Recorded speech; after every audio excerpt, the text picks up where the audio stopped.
Greetings to all. आप सभी का स्वागत है द फीड एकेडमी के यूट्यूब चैनल पे।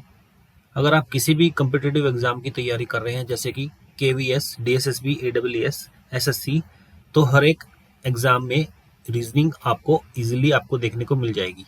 और रीजनिंग का काफ़ी अच्छा वेटेज होता है हर एक एग्जाम में, और सबसे स्कोरिंग जो सब्जेक्ट होता है वो रीजनिंग ही होता है। तो आई होप आप लोगों को जो क्लासेस हमारी चल रही हैं रेगुलर बेसिस पे, आप उनको एंजॉय कर रहे हैं, काफ़ी कुछ उनसे आपको सीखने को मिल रहा है। और जैसे कि मैं हर बार बताता हूँ कि आपको सिर्फ जो हम क्वेश्चंस निकालते हैं वो आपको सिर्फ देखने नहीं है। सबसे पहले आपको कॉपी पेन लेकर के उन क्वेश्चंस को सोल्व करना है। ठीक है, प्रैक्टिकली आपको करना है। आपको सिर्फ देखना नहीं है, देखने से कुछ नहीं होगा, आपको वो सोल्व करके भी देखने पड़ेंगे कॉपी पेन से। ठीक है, तो क्लास स्टार्ट करते हैं आज की। काफ़ी अच्छे क्वेश्चंस करेंगे आज हम। पहला क्वेश्चन है, In the following question, select the odd letter from the given alternatives। चार ऑप्शंस हमें गिवन है, हमें यहाँ पे ये बताना है कि कौन सा ऑप्शन जो है वो ओड है। ठीक है, तो यहाँ सबसे पहले हम क्या करेंगे, सबसे पहले जो हमें ये ZUPK जो ये वर्ड हमें दे रखे हैं, TOJD, WRMH, VQLJ, सबसे पहले जो इंग्लिश अल्फाबेट्स में जो इनकी नंबरिंग होती है हमें वो याद करनी है। मैं हर बार ये क्वेश्चंस इसलिए डालता हूँ ताकि आप लोगों की इनकी नंबरिंग याद हो जाए। मैं पहले भी बता चुका हूँ और अभी भी बता रहा हूँ। सबसे पहले रीजनिंग में आपको क्या काम करना है, जो हमारे इंग्लिश अल्फाबेट्स होते हैं उनकी आपको नंबरिंग याद होनी चाहिए। आपको कहीं से भी कुछ भी पूछ ले कि क्यू कौन से नंबर पे होता है, तो आप फटाक से बता सकते हैं कि वो 17 नंबर पे होता है। तो इसकी आप लोगों को प्रैक्टिस करनी है। जैसे ये लिखे हुए हैं हमारे यहाँ जेड कितने नंबर पे होता है इंग्लिश अल्फाबेट में, सभी को पता है 26 नंबर पे होता है। जो यू है वो कितने नंबर पे होता है, यू 21 नंबर पे होता है। जो पी है 16 नंबर पे होता है, और जो के है वो 11 नंबर पे होता है। ऐसे ही मैं बाकी हैं उनके भी लिख देता हूँ। जो टी है वो 20 नंबर पे होता है, ओ 15 नंबर पे होता है, जे 10 नंबर पे, और डी है वो 4th नंबर पे होता है। डब्ल्यू की बात करते हैं तो वो 23 नंबर पे होता है, आर 18 नंबर पे होता है, एम 13 पे होता है, और एच 8 नंबर पे होता है। ठीक है, यहाँ वी 22 नंबर पे होता है, क्यू 17 नंबर पे होता है, एल 12 नंबर पे होता है, और जी 7 नंबर पे होता है। तो आप लोगों को ये वाली चीज़ आपको पता होनी चाहिए। अब यहाँ पे मुझे क्या देखना है, 26, 21, 16 और 11 लिखा हुआ है, तो यहाँ पे कितना कम हो रहा है, -5 कम हो रहा है। यहाँ पे भी -5 कम हो रहा है, और यहाँ पे भी -5 कम हो रहा है। ठीक है, अब जो सेकंड वाला ऑप्शन है उसमें देख लेते हैं। यहाँ पे बिल्कुल -5 कम हो रहा है, यहाँ पे भी -5 कम हो रहा है, यहाँ पे कितना कम हो रहा है भाई, यहाँ पे -6 कम हो रहा है। ठीक है, तो ये दोनों में से कोई एक तो आंसर होने वाला है, क्योंकि आगे एक बार देखते हैं उसके बाद कंफर्म हो जाएगा।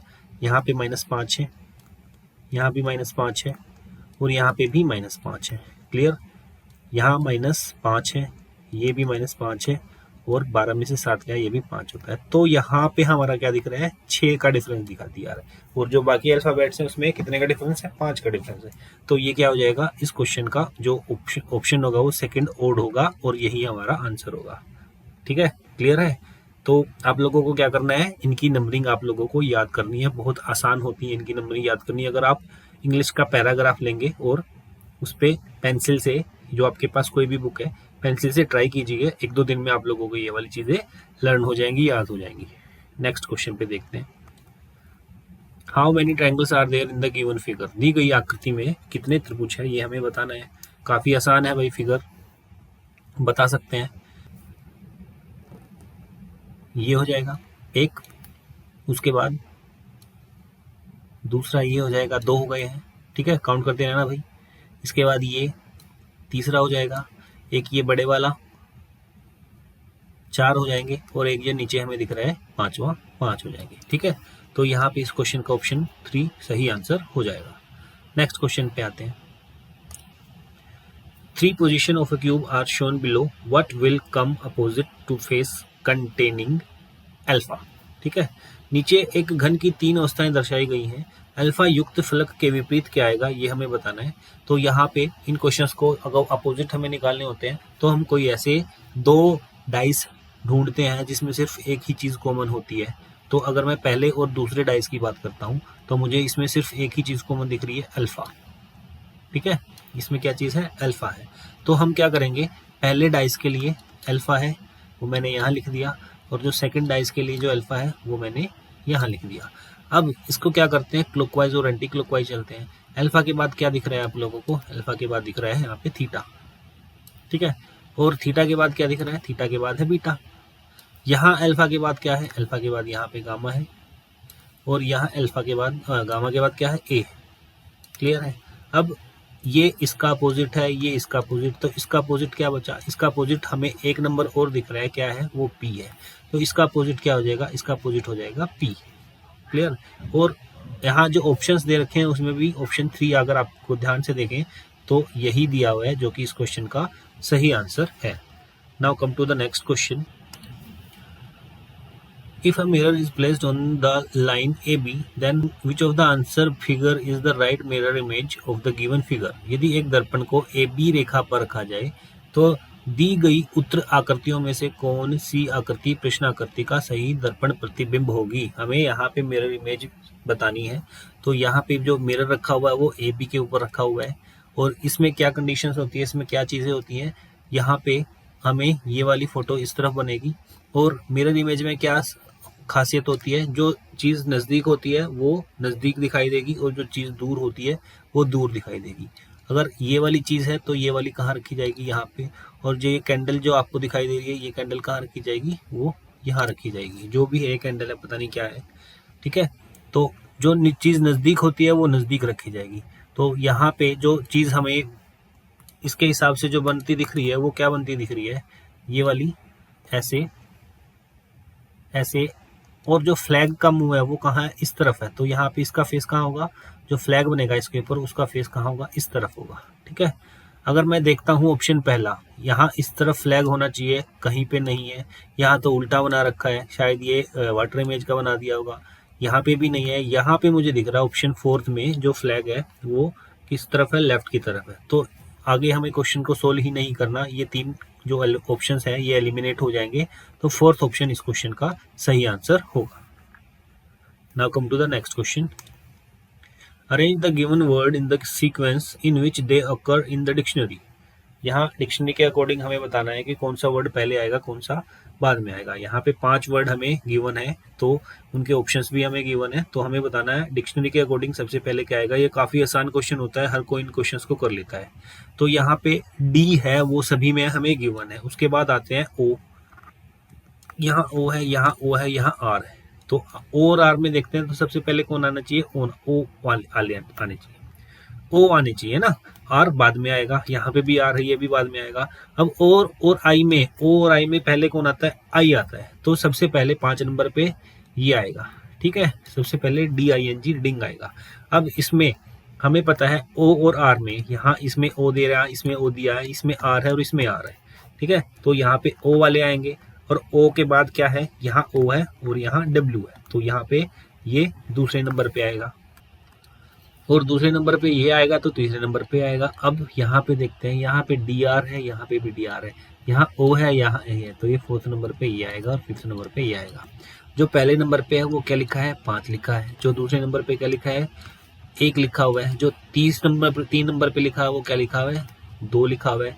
4 नंबर के सामने 4 लिखा हुआ है, और 5 के सामने क्या लिखा हुआ है, 3 लिखा हुआ है। तो 5 1 2 4 3 सही सीक्वेंस होगी, जो कि पहला ही ऑप्शन हमें यहाँ दिख रहा है। क्लियर है, 5 1 2 4 3 क्लियर, ठीक है, ठीक है भाई। अब आते हैं नेक्स्ट क्वेश्चन की ओर। Identify the diagram that best represents the relationship among the given classes. ये वेन डायग्राम चैप्टर से क्वेश्चन लिया गया है। इसमें सर्कल, स्क्वायर और ट्राइंगल गिवन है, तो हमें ये बताना है कि कौन सा ऑप्शन है जो इनको रिप्रेजेंट करता है। तो यहाँ पे हमें जो देखना है, सर्कल ये 2D के अंदर आता है, स्क्वायर भी 2D के अंदर आता है, ट्राइंगल भी 2D के अंदर आता है। अगर मैं सर्कल की बात करता हूँ तो ये क्या होता है, गोल होता है। जो स्क्वायर होता है उसमें चारों साइड्स क्या होती हैं, बराबर होती हैं, और जो ट्राइंगल होता है उसमें 3 साइड्स होती हैं। ट्राइंगल कैसा भी हो सकता है। ये सारी की सारी चीज़ें किस में आती हैं, 2D के अंदर आती हैं। बट ये सारी की सारी चीज़ें अलग दिख रही हैं, क्योंकि ये अलग है, ये अलग है और ये अलग है। आते ये 2D के अंदर ही है, आते 2D के अंदर ही हैं, बट ये है क्या, ये सारी की सारी चीज़ें अलग हैं, इनका आपस में कोई लिंक नहीं है। तो यहाँ पे ऑप्शन 2 इस क्वेश्चन का सही आंसर आएगा, ठीक है। ये वाली चीज़ें हैं। हाँ, इसमें अगर 3D की कोई फिगर देता तो उसके हिसाब से हम क्वेश्चन का आंसर जो बताते वो कुछ अलग होता, वो हमें जो ऑप्शन होते वो उसके अकॉर्डिंग हमें बताना पड़ता। इस क्वेश्चन में क्या है, सेकंड ऑप्शन इस क्वेश्चन का सही आंसर हो जाएगा। नेक्स्ट क्वेश्चन पे आते हैं। हाँ जी, एक बच्चे ने कहा था, रिक्वेस्ट की थी कि भाई सर सिलोक्स चैप्टर जो है उससे भी कुछ क्वेश्चंस डालिए। तो यहाँ पे मैंने क्वेश्चन डाला है बच्चे की रिक्वेस्ट पे, शायद उसका नाम कनिका था। तो देखते हैं इस क्वेश्चन को कैसे सोल्व किया जाएगा। हम इस क्वेश्चन को करेंगे 150 रूल से। ये जो सिलोक्स वाले जो क्वेश्चंस होते हैं ये 150 रूल से भी करे जा सकते हैं और वेन डायग्राम से भी किए जा सकते हैं, बट हम इसको 150 से करेंगे। वेन डायग्राम बहुत पुराना तरीका हो चुका है, आजकल काम नहीं आता, कुछ करते हैं बट हम रिकमेंड करेंगे आपको कि 150 रूल से ही इन क्वेश्चंस को, जो सिलोक्स वाले क्वेश्चन होते हैं, इनको हम सोल्व करें। क्योंकि अगर आपको 150 रूल से क्वेश्चन को सोल्व करना आता है तो आप विदाउट पेन क्वेश्चन यूज किए हुए क्वेश्चन को इजीली सोल्व कर सकते हैं। ठीक है, अब यहाँ देखते हैं कुछ रूल्स होते हैं वो आप लोगों को पहले पढ़ने होंगे। जहाँ जो सेंटेंस है आल से शुरू होता है उसमें फर्स्ट एलिमेंट के लिए हम 100 वैल्यू पुट करते हैं और सेकंड एलिमेंट के लिए हम यहाँ पे 50 वैल्यू पुट करते हैं। अब यहाँ पे भी आल से शुरू हुआ है तो यहाँ पे भी हम 100 और ये सेकंड एलिमेंट के लिए 50 यूज करेंगे। अब कंक्लूजन में जहाँ पे सम, जो जो सेंटेंस जहाँ पे सम से शुरू होता है वहाँ पे दोनों के लिए, दोनों एलिमेंट के लिए, फर्स्ट एलिमेंट के लिए भी 50 यूज किया जाता है और सेकंड के लिए भी 50 है। ये वाला भी 50 और 50 होगा। ये तो हमने कर दी इनकी जो वैल्यू पुट 100 और 50 वाली जो होती है वो। अब यहाँ पे हमें क्या देखना होता है, यहाँ पे जो कंक्लूजन है उसमें क्या क्या जो एलिमेंट्स है वो गिवन है। एक तो हमें चेयर दिया हुआ है, एक हमें टेबल दिया हुआ है। और स्टेटमेंट में अगर देखते हैं तो चेयर ऊपर है और टेबल नीचे है। तो हम ऊपर से नीचे कैसे आ सकते हैं, ऊपर से नीचे हम तब आ सकते हैं जब यहाँ पे जो भी कॉमन होता है, जैसे बिल्डिंग और बिल्डिंग दोनों स्टेटमेंट्स में कॉमन है, इनमें से किसी एक की वैल्यू 100 होनी चाहिए, तब हम ऊपर से नीचे आ सकते हैं। उनकी वैल्यू चेक करेंगे, अगर वैल्यू सेटिस्फाई करती है तो वो जो हमारा कंक्लूजन है वो फॉलो करता है, वो ठीक हो जाता है। बट यहाँ पे अगर जो कॉमन चीज मैं देख रहा हूँ, ये बिल्डिंग है और ये भी बिल्डिंग है, इन दोनों में किसी भी एक की वैल्यू 100 नहीं है, दोनों की वैल्यू ही 50 है, तो इनमें रिलेशनशिप नहीं बन जाएगा, हम ऊपर से नीचे नहीं आ सकते। अगर रिलेशनशिप नहीं बनता है तो हम जो ऊपर से नीचे नहीं आ सकते, तो जो भी चेयर और टेबल होंगे वो सब गलत हो जाएंगे, ये गलत हो जाएगा। अब यहाँ पे भी वही टेबल और चेयर, वही दोनों सेम एलिमेंट्स है, रिलेशनशिप नहीं बन रहा है, तो वैल्यू सेटिस्फाई होने के बाद भी ये गलत हो जाएंगे। ठीक है, अब जैसे कि ये हमने इनको फॉल्स कर दिया है, ये फॉलो नहीं कर रहे हैं, इसके बाद हमें देखना होता है कि कहीं ये इधर और का केस तो नहीं बन रहा है। मैं एक बार आपको फिर से बता देता हूँ, मैंने लास्ट जो क्लास हुई थी, लास्ट टू लास्ट क्लास हुई थी, उसमें भी मैंने आपको बताया थे अगर इधर और का केस अगर बनता है तो उसकी क्या क्या कंडीशंस होती हैं वो मैं आपको यहाँ पे बता देता हूँ। नंबर 1, उसकी 3 कंडीशन होती है। नंबर 1, जो बोथ जो एलिमेंट्स होते हैं वो सेम होने चाहिए।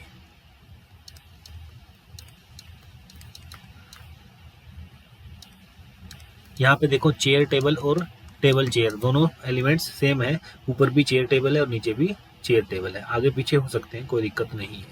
ठीक है, नंबर 2 पे both element should be false, क्या होनी चाहिए, फॉल्स होनी चाहिए। ठीक है, both element should be false. और क्या कंडीशन है, एक पॉजिटिव होना चाहिए जो कंक्लूजन है और एक कंक्लूजन क्या होना चाहिए, नेगेटिव होना चाहिए। अगर हमें ये पता लग जाता है कि ये पॉजिटिव और नेगेटिव मतलब ये जो तीनों कंडीशन फुलफिल हो रही होती है, तो वो क्या हो जाता है, हमारा इधर और का केस बन जाता है। ठीक है भाई, ये तो हमें ये तीनों कंडीशन इस क्वेश्चन में देखनी है कि ये फुलफिल करेंगी या नहीं करेंगी। बोथ एलिमेंट सेम है, तो यहाँ पे बोथ एलिमेंट सेम है, एक कंडीशन फुलफिल कर रही है। Both element should be false, दोनों ही फॉल्स है, दोनों ही गलत है, ये भी फुलफिल कर रही है। एक पॉजिटिव होनी चाहिए, एक नेगेटिव, बट यहाँ अगर मैं देखता हूँ तो ये भी पॉजिटिव है और ये भी पॉजिटिव है, तो इसका मतलब ये इधर और का केस नहीं बनेगा। अगर ये इधर और का केस नहीं बनेगा, दोनों फॉल्स फॉलो नहीं कर रहे हैं, तो इसमें ऑप्शन सेकंड इस क्वेश्चन का सही आंसर होगा, neither conclusion 1 nor conclusion second follows. ठीक है भाई, अब आते हैं नेक्स्ट क्वेश्चन पे। नेक्स्ट क्वेश्चन है, pointing towards a man, a lady said he is the son of my husband's brother, how is the lady's husband related to the man. एक पुरुष की ओर इशारा करते हुए एक महिला ने कहा, वह मेरे पति के भाई का पुत्र है। तो क्वेश्चन में पूछा है कि महिला का पति पुरुष से किस प्रकार संबंधित है। जैसे जैसे क्वेश्चन बताता है उसके अकॉर्डिंग हम क्वेश्चन को सोल्व करेंगे। यहाँ पे क्या है, महिला इशारा कर रही है, किसकी ओर कर रही है, एक पुरुष की ओर इशारा कर रही है। ठीक है, तो यहाँ पे मैं इसको यहाँ से दो पार्ट्स में डिवाइड करता हूँ। मेरे पति यानी कि कौन बोल रहा है, महिला बोल रही है ना। इशारा किसकी तरफ कर रही है, पुरुष की तरफ कर रही है। वो कह रही है कि जो महिला में वह जो आदमी है, जो पुरुष है, वह मेरे पति, यानी कि जो मेरा है ये किसके लिए यूज किया है, ये महिला बोल रही है, महिला। तो मेरे की जगह मैं महिला के पति लिख सकता हूँ, मेरे पति की जगह ये महिला ही तो बोल रही है, तो महिला के पति। और जो महिला के पति, यहाँ पे महिला के पति को के आगे मैं पढ़ता हूँ तो महिला के पति का भाई। जो महिला के पति का भाई क्या होता है, महिला के जो पति है और पति का भाई क्या होता है, देवर होता है या जेठ भी हो सकता है। तो देवर का या जेठ का जो पुत्र होता है वो क्या लगता है, वो लगता है, वो क्या लगेगा, महिला का भतीजा लगेगा। वह किसके लिए किया गया यूज, पुरुष के लिए, जिसकी ओर इशारा किया जा रहा है, यानी कि जिसकी ओर इशारा किया जा रहा है वह महिला का क्या है, भतीजा है। क्वेश्चन में क्या पूछा है, क्वेश्चन में पूछा है कि महिला का पति जो फीमेल है उसका जो हस्बैंड है, ये हस्बैंड उस पुरुष का क्या लगेगा। अगर ये महिला का भतीजा है तो इसका भी तो भतीजा होगा भाई, इसका भी भतीजा होगा। क्वेश्चन में पूछा है कि ये पुरुष क्या लगे, पुरुष से किस प्रकार संबंधित है, ये पति। तो ये पति पुरुष से किस प्रकार संबंधित है, महिला का पति। तो जो ये पति है महिला का, ये क्या है, ये इसका अंकल लगेगा। ठीक है, यानी कि हमें इस हस्बैंड में जो इसका महिला का पति है और इस पुरुष में जो इसको भतीजा है, तो ये बताना है कि इस पुरुष में जो भतीजा है और जो पति है, उनमें जो पति है वो उसका क्या लगेगा, भतीजे का। ठीक है, तो यहाँ पे ये इसका क्या लगेगा, अंकल। इसका भतीजा है तो इसका भी भतीजा होगा, तो ये क्या लगेगा, ये लगेगा अंकल। ठीक है, एज पर ऑप्शन इस क्वेश्चन का आंसर क्या होगा, अंकल। इस क्वेश्चन का सही आंसर हो जाएगा। क्लियर है। कुछ बच्चों को यहाँ पे डाउट होता है कि ये किसके बारे में पूछ रहा है, ये इस भतीजा के बारे में पूछ रहा है या जो ये हस्बैंड है इसके बारे में पूछ रहा है, ये किसका रिलेशन किससे पूछा जा रहा है, इसमें बच्चों को कन्फ्यूजन होता है। तो यहाँ पे कन्फ्यूजन नहीं है, जहाँ पे से आता है उसके अलावा जो चीज़ होती है उसके हमें उससे रिलेट करके हमें बताना होता है। तो ये पति कौन है, पति इसका अंकल लगेगा, तो ये इस क्वेश्चन का सही आंसर हो जाएगा। ठीक है भाई, अब आते हैं नेक्स्ट क्वेश्चन पे। ये भी ब्लड रिलेशन से ही क्वेश्चन लिया गया है। इसमें लिखा हुआ है F is the mother of T, T is the sister of W, who is the only son of K। आगे J is the brother of K, how is the mother of W related to K। जो F है वो T की माता है, T W की बहन है, जो K का इकलौता पुत्र है, J K का भाई है, W की माता K से किस प्रकार संबंधित है ये हमें बताना है। तो जैसे जैसे क्वेश्चन बोलता है उसके अकॉर्डिंग हम चलते हैं। जो F है वो T की माता है। यहाँ पे मैं क्या करता हूँ, जो फीमेल होती है, जो मेल होता है उसको मैं ट्राइंगल के अंदर, और जो फीमेल होती है उसको मैं सर्कल के अंदर रख देता हूँ। ठीक है, अब जो F है वो T की माता है। T का हमें नहीं पता मेल है या फीमेल है, बट हमें F का पता है। F क्या है, माता है, और माता एक पीढ़ी ऊपर लिखते हैं हम तो, और इसको जो फीमेल है, माता है तो फीमेल है तो हम इसको सर्कल में रखते हैं। ठीक है, इससे क्वेश्चन जो है वो इजी हो जाता है। अब इसके बाद बोलते हैं जो T है वो W की बहन है तो फीमेल है, और W इसी की जनरेशन में आता है तो W इसके साथ होगा। W का हमें नहीं पता कि मेल है या फीमेल है। ठीक है, अब जो T है वो W की बहन है जो K का इकलौता पुत्र है। जो किसके लिए यूज किया गया है, वो W के लिए यूज किया गया है। जो W है वो K का इकलौता पुत्र है। तो यहाँ पे जो W है वो क्या है, पुत्र है। पुत्र है तो मेल है, और मेल को है तो हम इसको ट्राइंगल के अंदर पुट कर देते हैं। किसका पुत्र है, ये इकलौता पुत्र K का है। ठीक है, तो यहाँ पे क्या आ जाना चाहिए, K आना चाहिए। अब जो F है वो T की माता थी, ये इसकी बहन थी, ये पुत्र है K का, तो ये आपस में क्या हो जाएंगे, पति पत्नी हो जाएंगी, और ये पति हो जाएगा तो हम इसको कहाँ पे, सर्कल के अंदर पुट करेंगे। ये क्या है, ये आपस में F और K पति पत्नी है। क्लियर। अब आगे जाते हैं। आगे क्या बोलता है, जो J है वो K का भाई है, यानी कि जो J है वो भाई है तो ये क्या है, ये भी मेल है, और इसको हम ट्राइंगल के अंदर पुट करेंगे। ये दोनों आपस में क्या है, भाई है। K और J आपस में क्या हुए, भाई हुए। अब आगे तो क्वेश्चन ये पूछता है कि W की मात्रा, जो W की मात्रा है F, उसका K से किस प्रकार संबंध है। ठीक है, तो जब W की मात्रा K से किस प्रकार संबंधित है, तो W की मात्रा K की क्या लगेगी, W की मात्रा कौन है, F, यानी कि F और K में हमें बताना है कि इनमें क्या रिलेशन होता है। इसमें पति पत्नी का रिलेशन है, और F और K में किसके बारे में पूछ रहे हैं, वो F के बारे में, यानी कि F क्या लगेगी, तो F लगेगी वाइफ। इस क्वेश्चन का आंसर ऑप्शन 3 सही होगा। क्लियर है। नेक्स्ट क्वेश्चन पे आते हैं। In a certain code language fear is written as HCU। ठीक है, तो स्टेयर्स को हम क्या लिखेंगे कोड भाषा में, ये हमें बताना है। तो यहाँ पे सबसे पहले इनकी नंबरिंग ही कर लेते हैं। F है वो इंग्लिश अल्फाबेट में 6 नंबर पे आता है, E 5 नंबर पे आता है, A पहला होता है, R 18 होता है, और S 19 होता है।